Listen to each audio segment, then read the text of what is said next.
নমস্কার বন্ধুরা, দিশানি কিচেনে আমি চলে এসেছি আজকে একটা নতুন রেসিপি নিয়ে। আজ আমি তোমাদের দেখাবো শুক্তো। তো দেখো, শুক্তোর জন্য এখানে আমি প্রথমে আলু ভেজে নিচ্ছি। আলুটা আমার ভাজা হয়ে গেছে, তুলে নিচ্ছি। এরপর আমি বেগুন ভেজে নিচ্ছি। এরকম করে আমি সব সবজিগুলোই ভেজে নেব। দেখো, এখানে বেগুন ভাজাও হয়ে গেছে।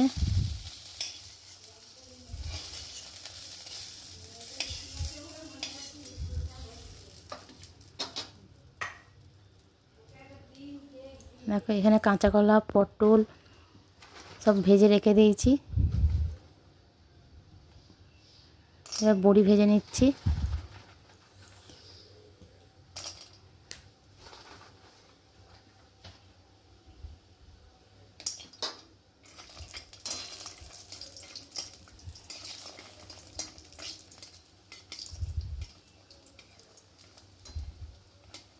তো বন্ধুরা, শুক্তোটা কেমন হচ্ছে তোমরা আমাকে কমেন্ট করে জানিও। তোমরা কেমন শুক্তো করো আমাকে জানিও। বড়িটা ভাজা হয়ে গেছে, এরপর আমি উচ্ছেটাকে ভেজে নেব। উচ্ছেটা আমি লাস্টে ভাজছি যাতে তেঁতো না হয়ে যায়। দেখো, উচ্ছেটা আমি ভালো করেই ভেজে নিয়েছি।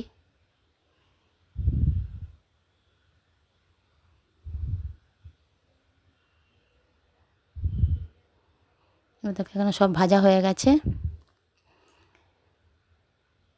এরপর আমি একটা টমেটো দিচ্ছি। টমেটোটা আমি গলিয়ে নেব। সামান্য একটু নুন দিলাম। এবার আলুগুলো দিয়ে দিলাম।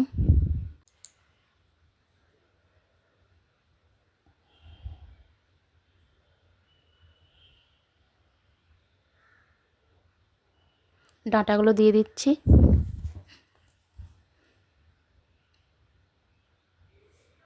দিয়ে টমেটোর সঙ্গে একটু ভালো করে কষিয়ে নিচ্ছি।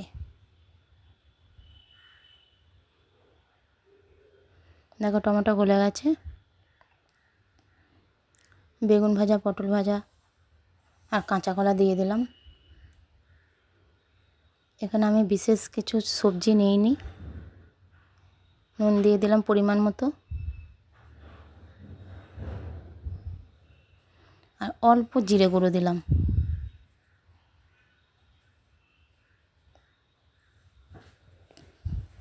এটা আমি দুধ শুক্তো করছি না, আর একদিন আমি তোমাদেরকে দুধ শুক্তো করে দেখাবো।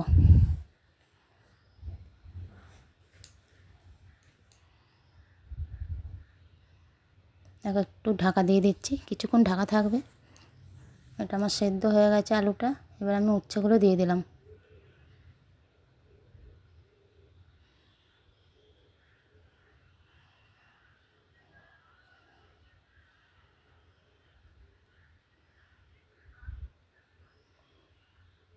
এখানে একটা মশলা তৈরি করে রেখেছিলাম, সর্ষে আর পোস্ত আর শুক্তো মশলা কিছুটা দিয়েছিলাম। ওই মশলাটা আমি এখানে মিশিয়ে দিলাম।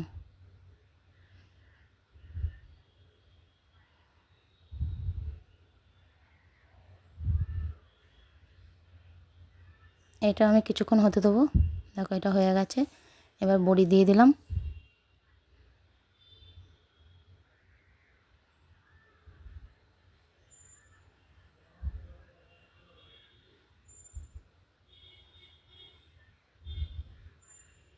পরিমাণ মতন জল দিয়ে দিলাম।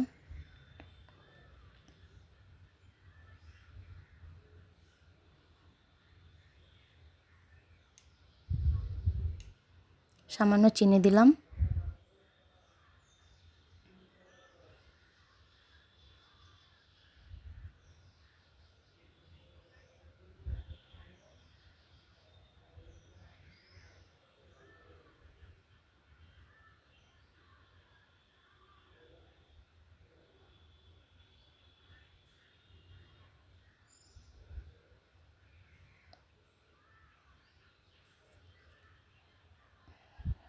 দেখো, শুক্তোটা আমার রেডি হয়ে গেছে।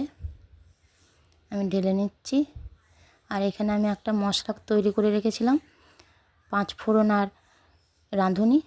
এটা আমি গুঁড়ো করে লাস্টে দিয়ে দিলাম। দেখো, শুক্তো আমার রেডি।